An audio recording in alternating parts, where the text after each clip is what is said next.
Hey everybody, welcome to a special bonus episode of Table for One. We're going to be talking with Andrew Parks today, designer of Dungeon Alliance, now on Kickstarter, about the game, how it came together, and the intricacies of solo design, as well as a little bit about some of his other games and their solo play. So, enjoy! Hey everybody, very excited today. We have a special interview with Andrew Parks, designer of Core Worlds, Star Trek Frontiers, worked on Star Trek Attack Wing, Canterbury, most recently Assault of the Giants just released, and currently has Dungeon Alliance up on Kickstarter. So we're going to be talking about that, which is a brand new Kickstarter game that's ending here at the end of the month, and some very interesting things we wanted to kind of run through, what makes the game unique, and why you guys should possibly take a look at it. So welcome, Andrew. Thanks for coming on. Hey, Anthony. Thank you so much for having me. I know this is... we talked about this way back last year, I think, in Origins. We've been working on it for 2 years, this game. Yeah, and you can tell. I mean, there's a lot here. I guess the best place to start is kind of unpack that. Tell us a little bit about the game, kind of where it came from, and I guess what makes it unique. Because it's, first glance, first thing you see at the top, it says dungeon, you got miniatures, looks like a dungeon crawl. What makes it not just a typical dungeon crawl? Well, the starting point for this actually was that I wanted to do another deck building game, that we had really enjoyed working on Core Worlds and its expansions. And we realized that we had learned some things and that we wanted to implement those for future games. I mean, we were very willing to make adjustments to Core Worlds, like with the expansions, variants that were suggested by players, and it really made Core Worlds a much richer experience.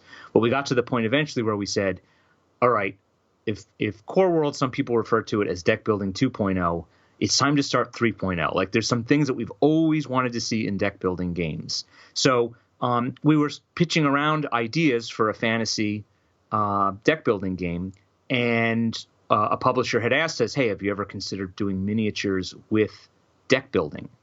And we said, well, that sounds interesting. And as it turns out, that publisher wasn't able to go forward, but we said, we're going to do this. Like, this can work. And one of the main aspects of the game from a deck building perspective is that first of all, you're controlling multiple characters with one deck of cards. So there's a very strong hand management aspect of the game. In a lot of deck building games, not all certainly, but in a lot of deck building games, you are discarding whatever cards you didn't use and always drawing a new hand. So you are sort of gambling a little bit. When I take this card, will I get this combo in my hand at the same time? In Dungeon Alliance, every single turn, you can keep as many cards as you want, and then just draw up to whatever your maximum hand size is. Another thing that really, I think, makes it different than any other deck builder that I know of is the fact that everybody starts with a different starting deck. Every single card is different, and probably almost every time that you play, your starting deck will be different. And the way it works is that there are these 17 characters or 21 characters, including the expansion, which comes as if the Kickstarter funds, everybody gets the expansion for free. So with these 21 characters, each of them has 3 starting deck cards. And so when you draft your 4 characters, those 12 cards, 4 times 3, become your starting hand. So you will never have the same cards that somebody else does. And unless you have that same exact party again, you will have a completely different group again, a group set of cards again. So it's kind of neat that way that you no longer start off with a deck. Not only is it different, but now you no longer have a bunch of cards whose main purpose is to leave your deck. There's actually no culling in this game. I mean, that's unique, I guess, for really any deck builder not having to pull cards out. What did the playtesting look like for that, with that many characters and that many different combinations?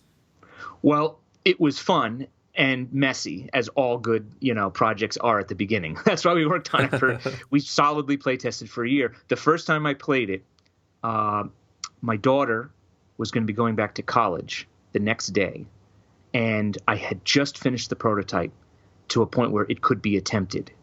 And I said to her, I know you have to get up early tomorrow, and it's 11 o'clock at night, but can we just try to play this game real quick? I got to just see if it does what I want. And of course, tons of errors and mathematical problems, but it felt the player experience of, I have these 4 characters that don't belong together, and I need to make them work together, was there the first time we played it. And I said, whatever it takes to get this game to be mathematically sound, I'm going to do, because it does. Sometimes I'll try one of my prototypes, even if I've worked on it for a couple of months, and I'll be like, ugh, this doesn't feel like anything. It's not even worth it. I'm just going to chalk this up as a sketch and move on. But this game felt the way I wanted it to. And I got so excited afterwards. My daughter was actually having a good time, even though she only got a few hours of sleep that night. But it was great that I was then able to jump in. And so what we had to do, of course, was make sure that the cards were balanced, make sure the asymmetry of the game. The game is all asymmetry now. So I had to make sure that this character is worth taking. If I saw nobody was drafting that character, I'd say, why aren't you taking that character? Oh, she's okay, but I'm like, okay, let's pull out our cards and let's take a look. Why aren't you taking her? Well, that card costs too much. Okay, done. Next. And that's what we did for every single time we drafted. I would look very carefully. And if I saw a particular character being taken too much, I'd say, all right, what's up with this character? Well, you could sort of do this combination. I was like, all right, let's make some changes. So that's how the whole process has been. And, it's just been really rewarding. I've always wanted to do this. I'm the kind of person who, if I'm playing an MMO, I say to myself, why can't I play all my characters at the same time? I want to play them all. I want to make my own party. I want to do my own raid with all 12 of my characters. So this game is kind of built upon that general idea that you're controlling them all, and that may have nothing to do with each other. You have to build a team which has some synergy, but too much synergy and you're going to have problems because there won't be enough different cards for you to draft. But too little synergy and they won't really work together as a team. There'll be a lot of cards that each of them can only use and no ability to share cards. So you're trying to find that sweet spot of diversity and synergy, and therefore you'll never know if you have the sweet spot perfect, so there's no optimal setup. That's great. I mean, it reminds me of like more old school video games, like your Gauntlet or something, where you're running through with all sorts of people, not necessarily just the one like you get in most dungeon crawls these days. Right. And you see a little bit of that in some role-playing games, like, for example, in Mass Effect or Dragon Age, right? You get to control a whole party. I mean, the other people become secondary to your whichever you've chosen as your main character, but you get a feeling of that, oh, I got to select my team. Let's see if I can put in. It kind of feels that way, except every single one of your characters is being controlled through turn-based mechanics. They're all your main character. You're controlling them one at a time. I control a character, you control a character, and so on. So as to reduce downtime, we only do one character at a time. Looking just at the pictures here, you can have so many miniatures on the board and everything's going on. Like, what does a playthrough of this look like? I know there's several different modes here, but just in terms of like the core of the game, the competitive mode, has it been messy? How did it test out that, to make sure everybody felt like it was tight and quick and kind of moves smoothly on the board? Well, that was one of my very first concerns was I hate downtime in games. And in this game, the process of the game had to be fast because I knew there would be tough choices. So whenever you're waiting for your turn, it's because someone's trying to figure out, you've played Core Worlds. You've been here before. Like Core Worlds, what you do on your turn is relatively simple, but it takes some thinking sometimes. And unlike Core Worlds, we try to dramatically reduce the amount of adding things up. Like in Core Worlds, I know that's a criticism. Too much. I've got this, all these different pieces all over the place. In this game, we've really reduced that. So now really your decision is, is this the best move? Is this the best character for me right now? You're not adding numbers up over, 6. But when you're playing, one of my first things was, I don't know if this is going to work, but I want it to be the case that we each move one character at a time, and then we each move one monster at a time. And this I knew was going to be one of my most vulnerable mechanics, because would it feel weird and disjointed that I'm waiting between each character's move? So when we played it that first time and a couple times thereafter, I waited for anyone to say it feels weird, and it didn't. It felt great. It felt like, here's this character. Okay, now I'm going to think about what this character is going to do while you go, but I'm still paying attention to what you do because you might be drafting a card that I want, or you might be drafting the tile that I want. One of the things that makes this game very different from other dungeon crawl games is that because it's a drafting game at its heart, I didn't want you to open up a door and have no concept of what was on the other side. So it's a little bit of a thematic adjustment. but the idea is there's 2 tiles now. And when you open a door, you get to take either of those 2 tiles and you get to orient it however you want. So now the game, because very often you play a dungeon crawl, if it's competitive, we're winning or losing based upon who drew the good tiles, right? Like even 4X games sometimes have this problem where, oh, well, he got the tile that really was perfect for him, gave him lots of resources. I got a monster I have to fight, and it won, and it's the first turn of the game. So like there's nothing I can do about that. So we didn't want that to happen to people. We wanted people to be able to have a little bit of control over that, and therefore it makes it so that people who don't want to play a very random game are not going to play very random. It's going to be much more strategic and about here's the cards that you have. What can you do with them based upon where you are on the board, what cards you want to draft, and so on. So definitely more of a Euro feel then. It has I think it really is a hybrid in the sense that it's Euro streamlined mechanics, but it's Ameritrashy in the way that it uses text and so on. Like the things that you're doing aren't just get +1 attack, get +1 move. There's plenty of that also, but there's characters that are doing spectacular things. As you go up and you get to the higher level decks, we've got cards like Acrobatics that are a reaction that you can play after your attack, and then you leap through the air 3 spaces. Or things that put people to sleep, and if someone attacks that person, they're going to wake up again. So we really wanted to get all the fun of classic fantasy role-playing games into the game without having you have to learn the rules to those things. So the cards then provide you with that variety. So in a particular game, the slumber spell, which puts a monster to sleep, it may not be in that game. But if it is, then you can build up a strategy where I put this creature to sleep, I attack that one, then my assassin comes in and goes after the guy that my wizard put to sleep, and I only have that combo because I happen to choose those 2 characters, and that other card came up. So the whole time I'm being flexible. So it has the Euro streamlined rules. The rules of the game are very straightforward and intuitive. But the hybrid Ameritrash, hey, I can do all kinds of crazy role-playing stuff through card play, and I don't have to look it up in a rule book to find it. It's actually on the card. I mean, in terms of length, then, what are you looking at in terms of both the weight of the game? How heavy thinky is it compared to, I guess both ends of the spectrum, the Euro and the Ameritrash side, and then how long does it take generally to play? I would say that it's definitely a medium weight game.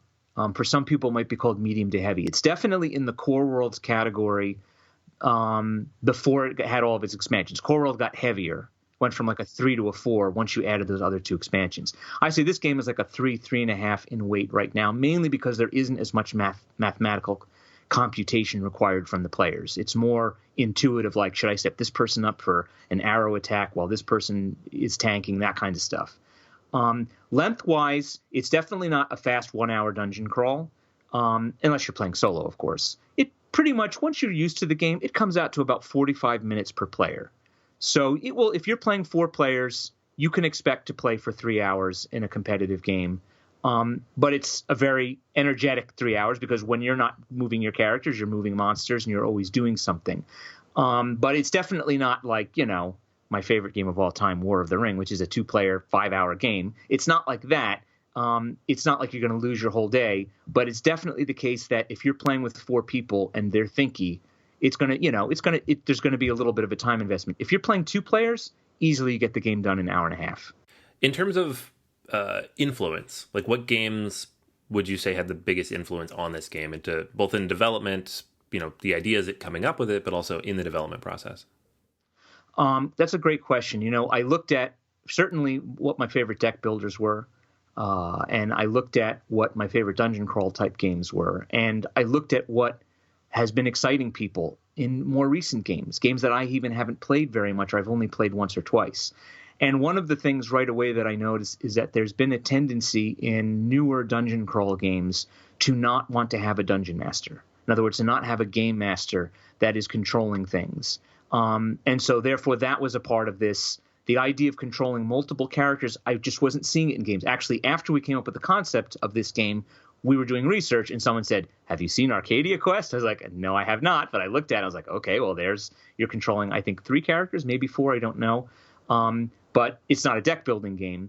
But I was like, okay, well, I'm glad to see that this game is popular because it's exceedingly popular. And I studied it very closely to see, okay, what is it that people love about this game? What is it that we can take from this game while still being true to our deck building game roots? From a deck building perspective, I would say that a couple of the really basic mechanics of the game were inspired from Mage Knight board game. Even though Mage Knight has a completely different scope, that you're looking at a big world map, and in our game it's very tactical, you're going room by room, space by space. Aside from the theme, some of the things that Vlada does in that game with, like when you draft a card, it goes on the top of your deck. In our game, when you draft a card, it goes into your hand. So you immediately can decide, okay, do I keep this card for another character? Or do I now discard it at the end of my turn because I don't have someone who can use it? And this was actually, we didn't have this in the original game. In the original game, you were getting your cards in your discard pile, like Core Worlds. And it is a criticism of Core Worlds that sometimes towards the end of the game, you've drafted a great card, and if you get it, you're going to get it once. And so I was playing the game with Jeff Engelstein, who you may know from Ludology. He's a great friend of mine. And he suggested putting the card in the hand or on top of the deck. And I had been playing Mage Knight, and I said, oh, that would do something that you don't even realize. And I told him, he goes, yeah, that's great. Because what it does is now not only do I get to use that card right away if I want to, but now I have a whole new level of drafting strategy. Because I say to myself, I just moved my wizard. I don't have another wizard in this particular party. There's a wonderful card there for my wizard. But if I take that card, I'm being somewhat less efficient because I won't be able to use it this round. But I've got, Koldrak, my half-orc paladin over here, and there's a wonderful card, and he hasn't gone yet. If I draft that card, then I know that I'm going to get to use it right away. So it added this whole new thing. Now, sometimes I'll take the wizard's card because, it fits so in line with the other spells that I've taken for that wizard. But now I'm thinking to myself, boy, if he had that card, and I know he will, or another great thing will happen is most of the time you can only play cards during your character's turn. So if you've got a card that increases your defense, you have to say to yourself, I'm going to play that character first because I need to bolster that character's defense. Or maybe that character has a force field that will bolster all of my character's defenses. I have to play that before I'm attacked. But I might have a card that's a reaction that I can play after I'm attacked. So I'll actually draft that card, and now my opponents know, all right, well, if we attack that character now, we know he's drawn that card. So now there's a little bit more information that players have with each other, and I might later discard that card face down onto one of my other characters to like get a boost, and they don't even know, and I'm bluffing. Oh yeah, attack me! I don't care. I got that card. Remember I drafted it. So there's all kinds of that extra little stuff that we never intended when we first started playing the game that sort of organically developed during the course of the game, and that's another thing that was inspired from Mage Knight. Was the idea that you could play a card for a generic purpose. In Mage Knight, you could play a card sideways to get +1. In this game, you could play 2 cards face down to get +1 at something. And because you're playing them face down, they get placed beneath your character. And the cards that you play for your characters don't go into your discard pile until the end of the round. So you're really diminishing the size of your deck in a bad way. You might not be able to draw all your cards up until the end of the round. But if you're desperate for +1 move, attack, or a quick heal, then you can use it for that purpose. So all these things kind of they were not in the first night that I played it with my daughter, but they happened eventually. And we're like, oh, yeah, why didn't we think of that? It's so obvious. Why didn't we have this from the beginning? And so that's the kind of stuff that we kept in.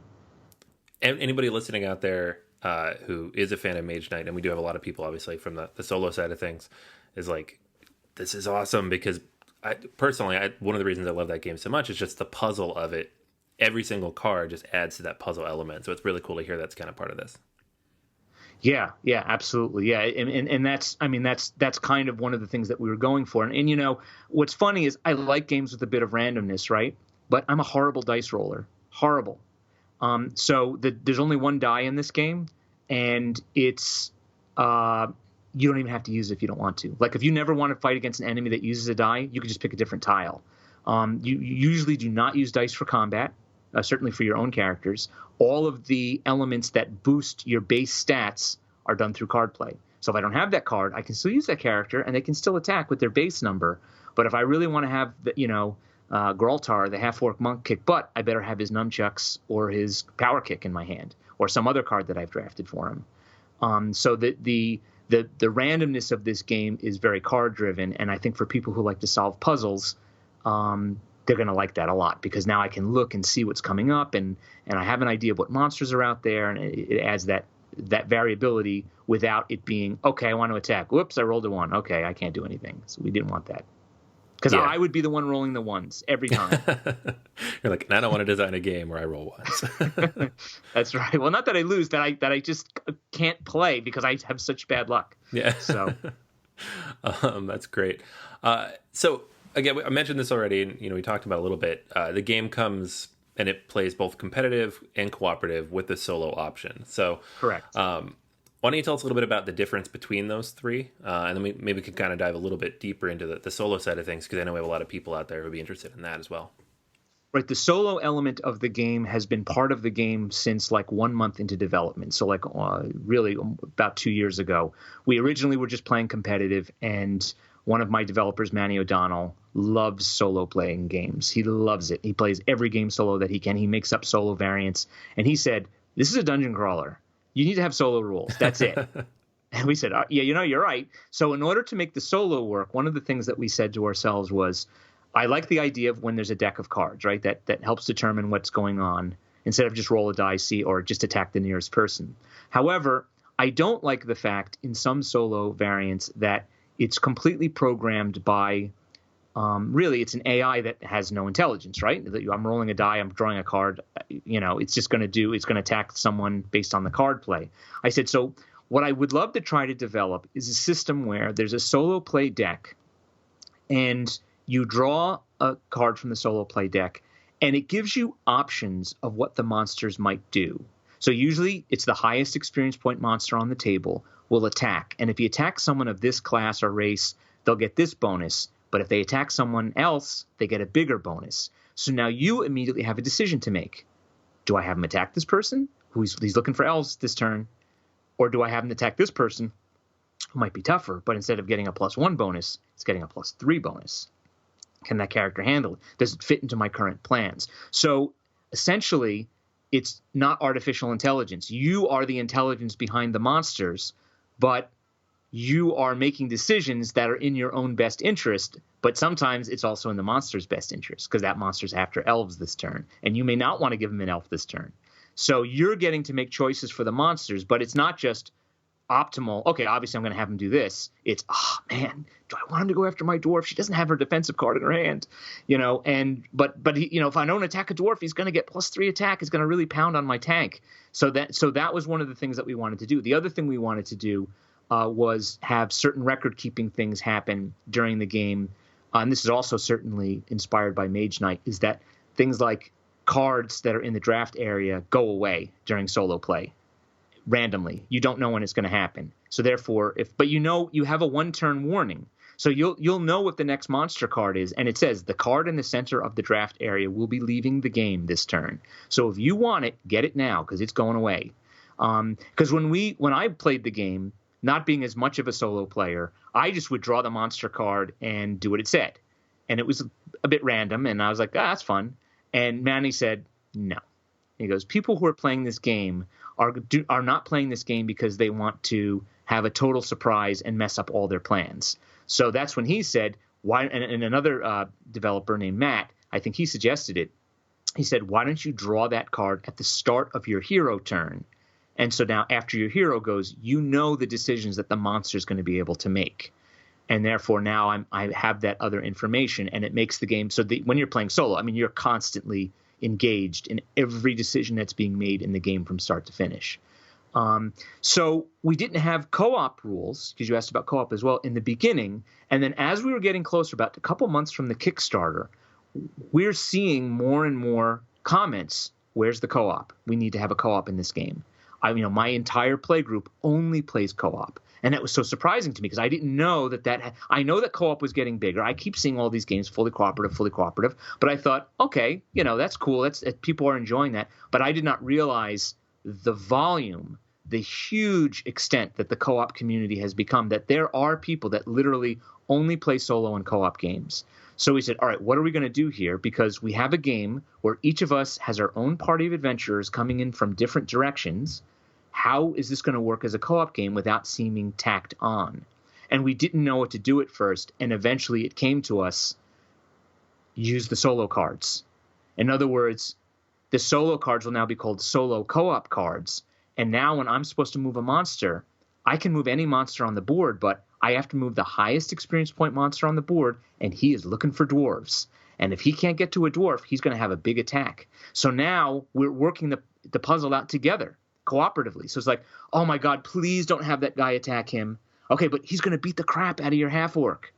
Okay, all right, have him beat the crap out of the half-orc because I really want to play this guy. So I'm watching my half-orc get pounded into unconsciousness because I knew that I had a great spell I wanted to cast with the other character. So now the puzzle has grown for all of us with the monsters and our characters that we're trying to win together, but the monsters are so much more powerful now than they were in competitive because now the monsters are getting all these crazy bonuses that they wouldn't get, or they get things where they can wake up even though they're exhausted and attack again. We had this happen right in a playtest last night. Normally when a monster attacks, it's exhausted and can't attack again for the rest of the round. And when you play competitive, that never changes.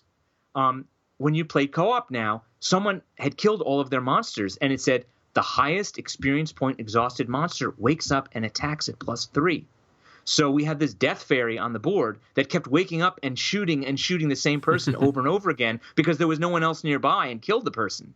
The person had tons of health, was a tanky sort of character, this death fairy was going all in on this one character.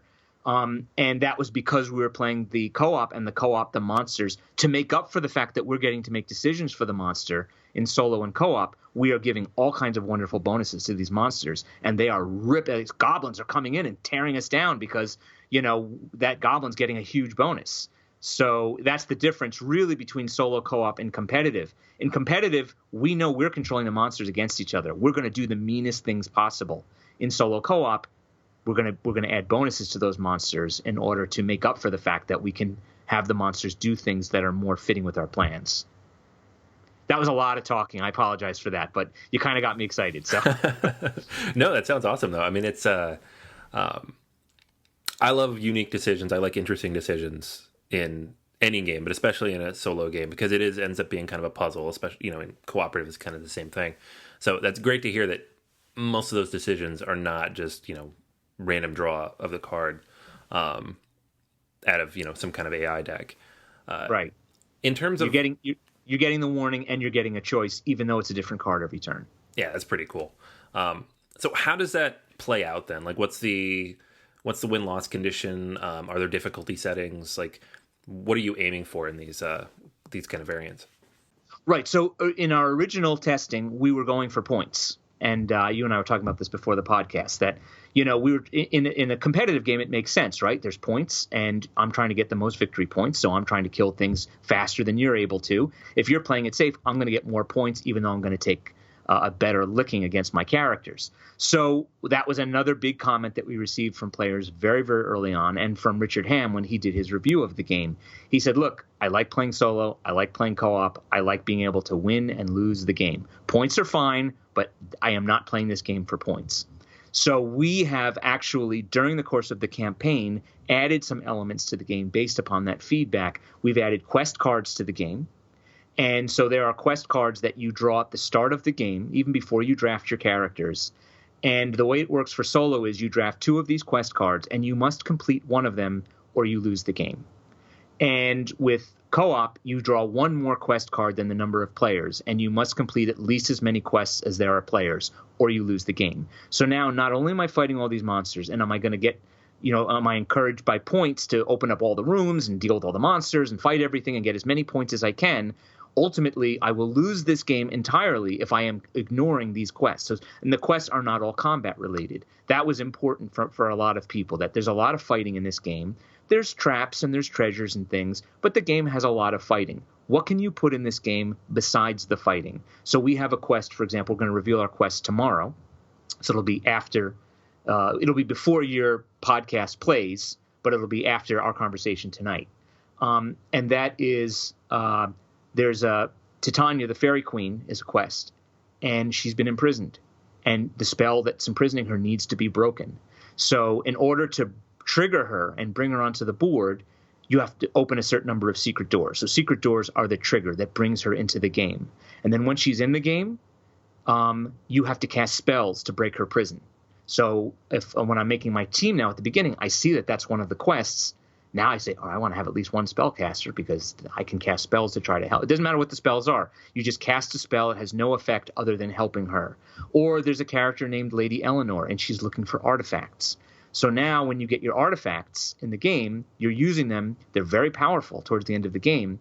But now if you can plan on bringing them to her, you'll get extra points. But not only extra points, but you have to complete a certain number of quests or you lose the game. So last night we were playing. It was a total nail-biter. We had taken care of a couple of those quests, but there was this big final enemy because we wanted to have some fights as well. People wanted big final boss enemies. We call them final enemies. I don't like that term boss enemy as much, but I know what it means. I play video games. So we call them final enemies. So there was a huge dragon that we've had. We have revealed the dragon, but not how the dragon works. But basically this big dragon was out, and this dragon was, really powerful. In order to trigger the dragon, the entrance to the dragon's lair, you had to open a certain number of treasure chests. And basically the idea was that he starts getting angry because you're taking money out of the dungeon.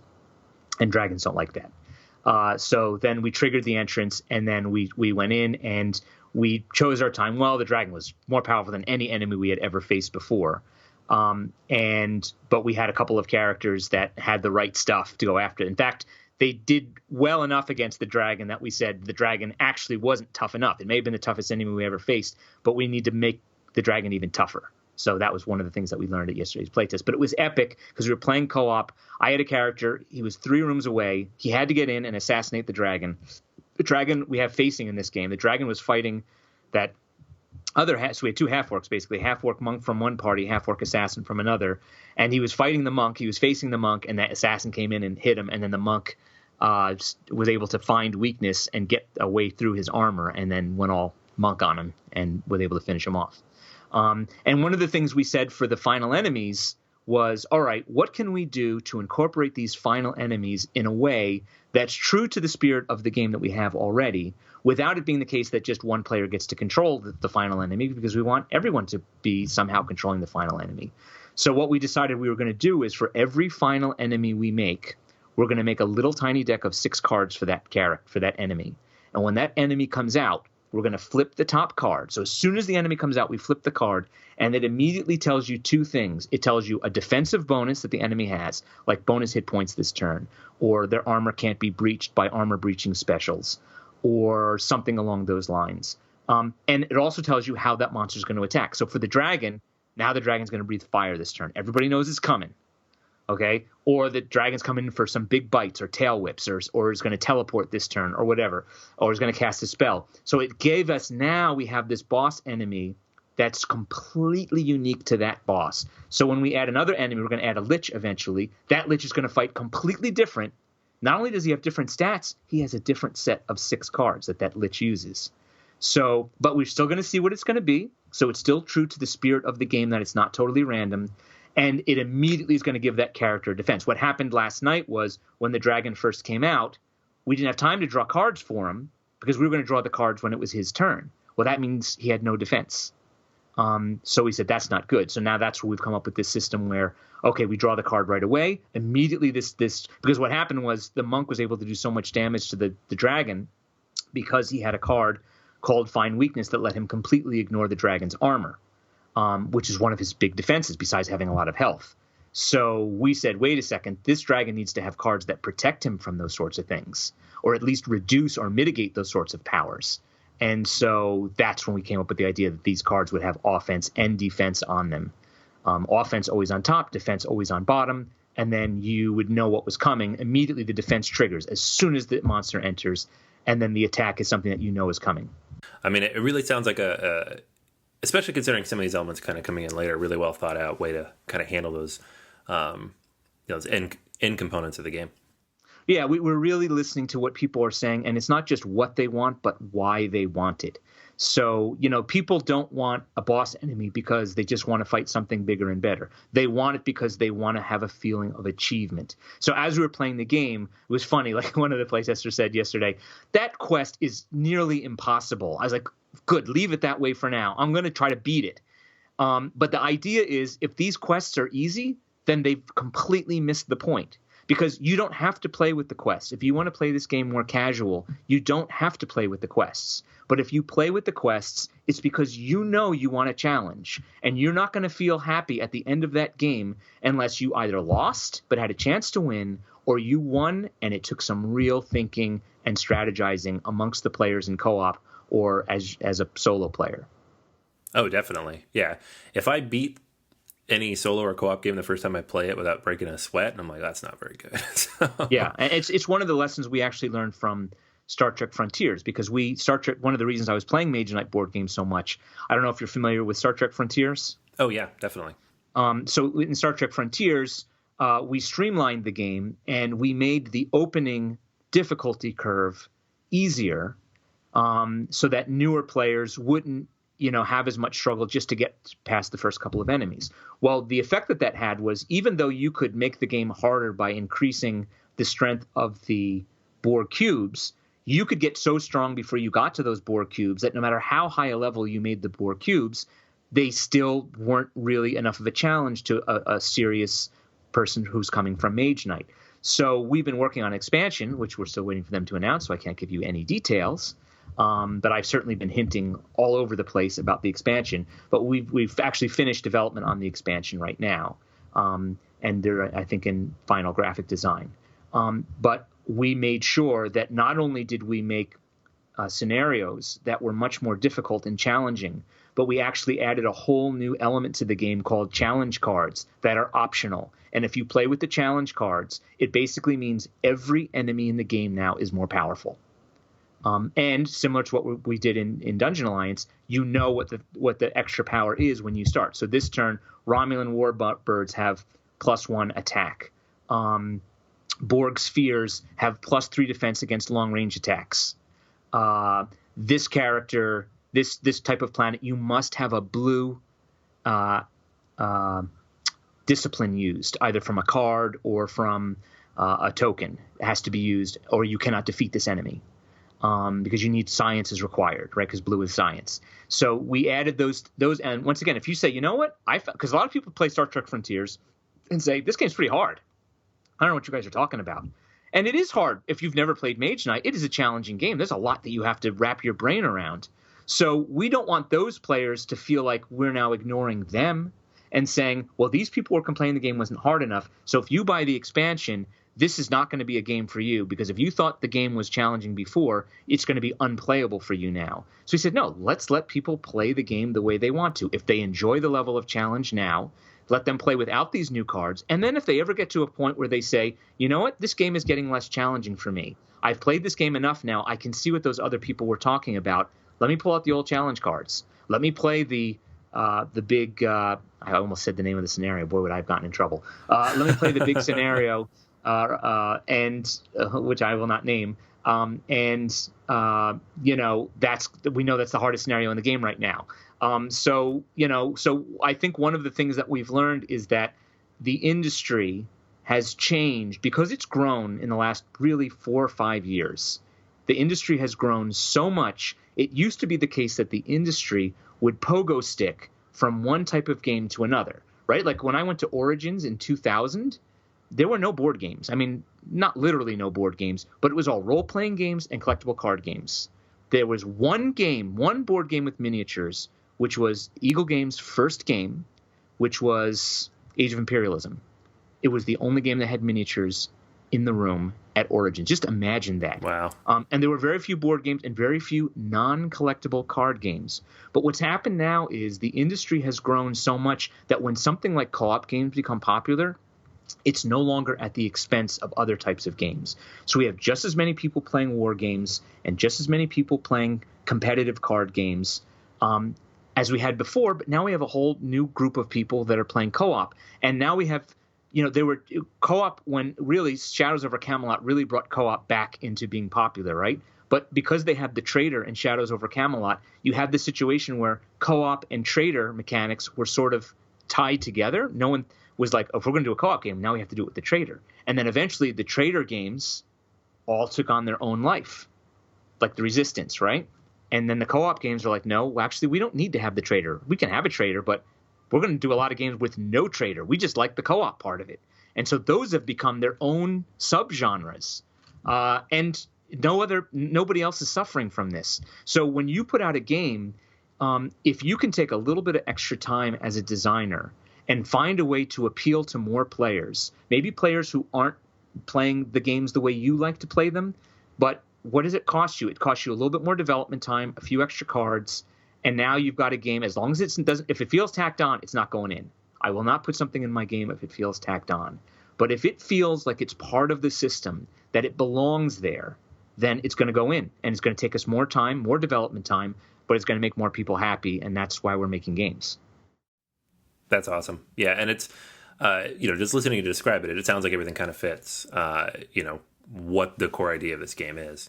Right. If it didn't fit, we weren't going to include it. That's for sure. That's great. It's been awesome talking to you today, and it's been just fun talking about kind of the development process of the game and these types of games in general.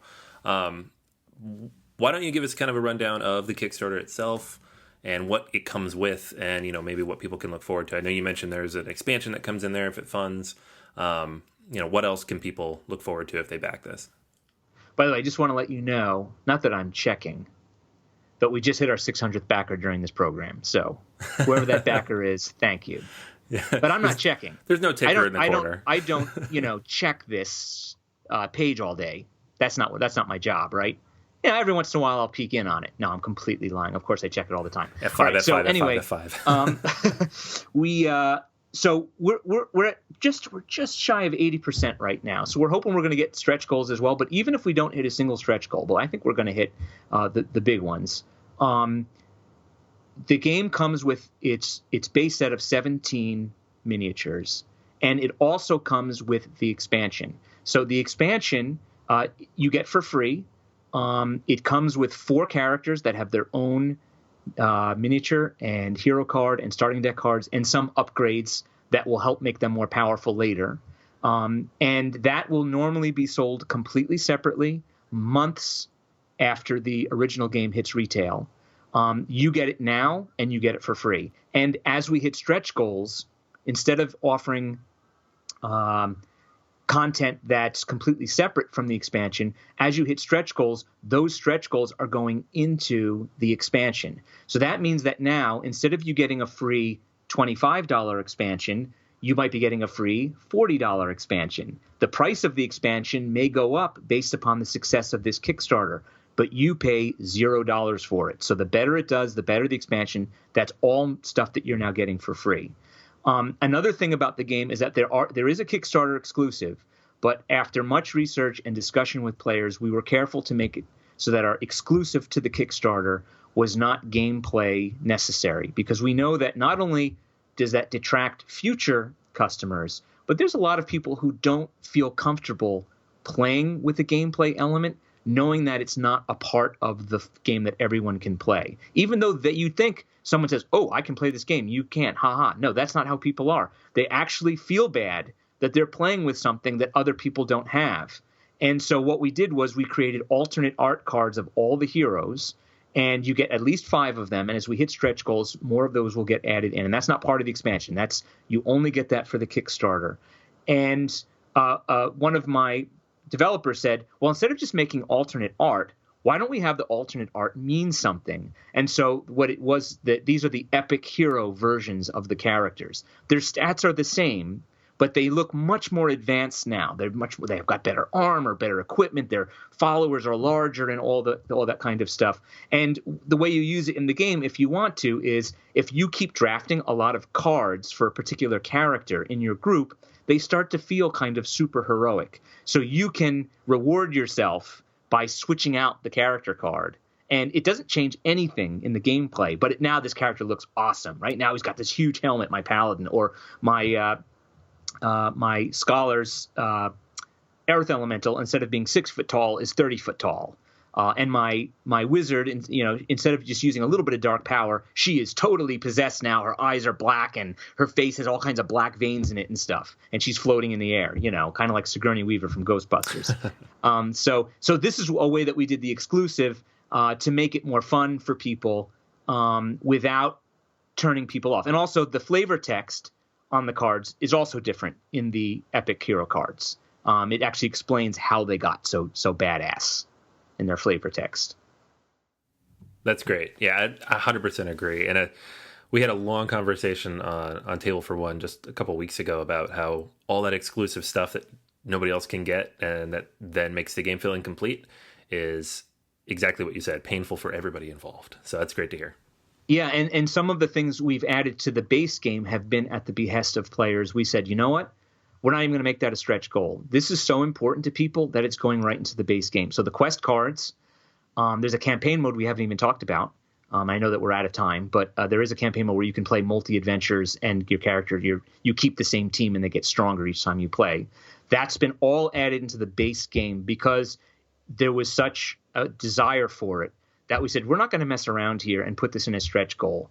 Because what if we don't reach that stretch goal? We want people to know if they fund the game, they're going to get this thing because it's so important to them. So we added the quest cards and the campaign tokens right into the box of the base game. And then other things like there's a final boss room that we've added to the expansion so that now when you fight that dragon, instead of him running through the regular dungeon, you may go into a deeper room in the dungeon. That's a big 5x5. It's actually outside of the dungeon frame. So we added that as a stretch goal. That'll end up in the expansion if we hit a certain point. So we're trying to – you may have gotten the idea from this that I'm a gamer and I'm a geek before I'm a business person. I really, really want these things in the game because I want them in my copy of the game. And like those other people, I don't feel comfortable making something for a game and saying, oh, look, I'm the only one who has it. I want everyone to have it. I want everyone to be talking about it. And then I get feedback from them and I can make another expansion based on their feedback and so on and so on. Well, as a fellow gamer, I can tell you we all appreciate it. So. Yeah, thank you. Thank you. Well, that's awesome. And again, thank you so much for coming on today and kind of giving us a rundown of Dungeon Alliance and where, the background and where you're going with it. This ends on March 1st, correct? Midnight on 11:59 on March 1st. You have all day on March 1st. All right. So if you're listening to this right after it comes out, you have until next Wednesday, end of the day, to take a look. Hop on over there, take a look at Dungeon Alliance, all the cool stuff on there, all the stretch goals hopefully starting to unlock. And definitely check it out. It's definitely unique in the space, and we're all looking forward to it. Thank you, Anthony. Yeah, thank you so much for coming on, and best of luck with the rest of the Kickstarter campaign. Thanks so much. Anytime.